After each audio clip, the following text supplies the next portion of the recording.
Okay, hey everybody, it's Jesse Ziegler with Cycle News Magazine. I'm here on the beautiful island of Sardinia, where we just got done riding the all-new Aprilia Tuareg 660. This is a brand new bike. I've never experienced it before, and also I'm not very familiar with the Aprilia brand because primarily, almost 100% street bike brand. And as you know, I'm not always on the street. I'm more of a dirt guy. Adventure is my thing as well, but this bike is really fitting into my niche of what I want to do. So I'm going to give you some breakdown on the bike and let you know how it worked today. First of all, this is the culmination of a 660 sort of marathon by Aprilia, the third bike in the 660 range, which started with the RS and then the Tuono earlier in the last year and a half or so. And then finally we're at this bike. More than just a copy of a RS 660 or a Tuono engine slapped into a bigger, taller frame with taller suspension. This is a very specific model which was actually developed in parallel with the RS and the Tuono at the same time. Just so happens it's this bike's time to shine now. The first thing you're going to want to know about this bike is that the engine is completely unique to this bike platform in the fact that it has independent cams away from, you know, the RS and the Tuono, so it's still developing a flatter torque curve. Torque comes on sooner, so it has a quicker throttle response of torque off the bottom. Great for adventure riding where you're more upright, where you're off-road.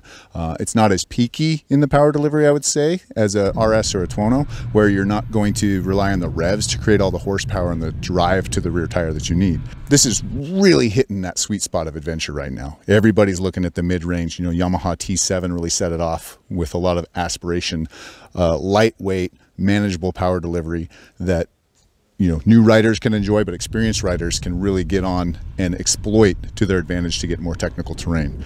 How does this bike work? Really well. 270-degree firing range gives it like a grunty, torquey power delivery. Maybe not as much bottom end, you know, snuff as a Yamaha T7, but it really does carry its power further through the power range, in my opinion, just off the cuff without comparing them back to back. I think it's going to be a really interesting comparison in the power department, especially compared to that, you know, leader of that class right now, the Yamaha T7. All of these bikes are really trying to hit that perfect balance between like a dual sport bike and a full touring adventure bike. So you have large wind protection, you know, large fuel capacity, but still a really nimble, narrow middle where you can put your feet down and be comfortable. When I first sat on this bike, I felt like it was way too low for me. The seat height is right at 33.8 inches, so it's pretty low seat height. When you sit on it, it feels lower than that. So much so that I assumed the handling was going to be kind of jacked up. I thought it was going to be pushing the front around. I thought my front end would be vague on the street and kind of washy in the dirt, and it was the opposite of that.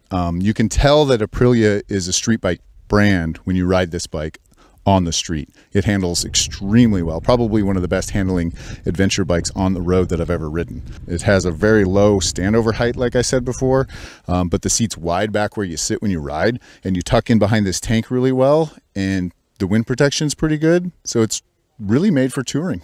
Speaking of the tank you're hiding behind, it looks massive, and one of my least favorite things about these kind of bikes sometimes is that the fuel tank is always on top of the frame. Full steel frame underneath this. Fuel tank on top of a frame wrapped around the outside can get really heavy and heavy up high, which is my least favorite place in the world for weight, is up here, you know, by my belt line. The interesting thing about the Tuareg is most of this up here is actually airbox. Really quick access, super high airbox. It's gonna, you know, if you go through a river, it's gonna be up out of the river as long as anything else. But the fuel tank actually drops in below this, and it's huge capacity, 4.75 gallons of fuel on this thing.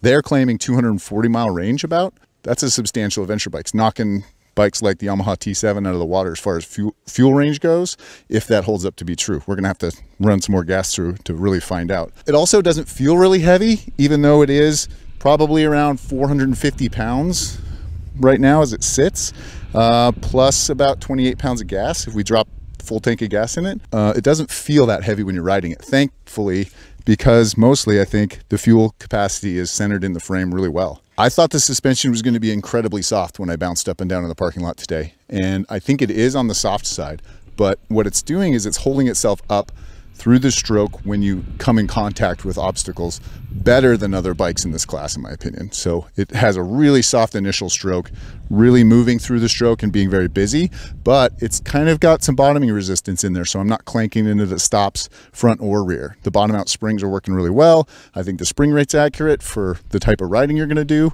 And you know, it's got 240 mils front and rear, so 9.5 inches of travel front and rear. That's significant for this class. It's right on line of everything else. Yeah, it's a 43 mil fork. It's pretty standard now. It's not too skinny. People thought that was skinny, you know, a year ago, but really it's about what's inside the fork that's making a difference. And the valving on this bike is really good. We've seen Brembo brakes on bikes that don't work like Brembo brakes. These brakes are actually working really well. I'm happy with the front grabbing on the road. I'm happy with the rear controlled into off-road, and they're not doing anything funny. They're not the strongest out there, but they have tons of modulation. They're very progressive, and if I need to stop an emergency, they work out really well.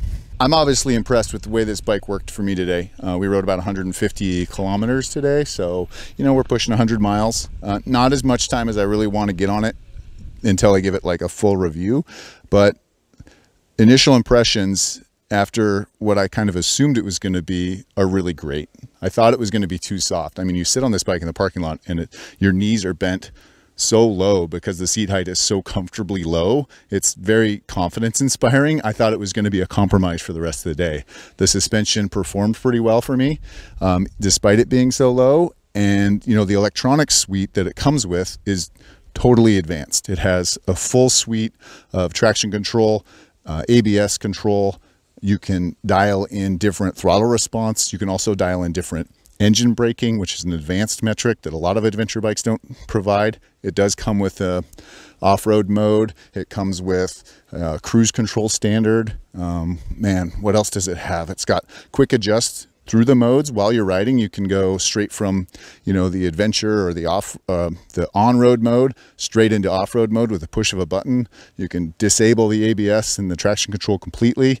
I'd really love to get this back in California on the West Coast to see if the bigger countryside, you know, bigger spaces between gas stations make it any nervous with us riding it out there instead of here where we're in a controlled environment. But I think it's going to be a great competitor to that mid-weight adventure bike class.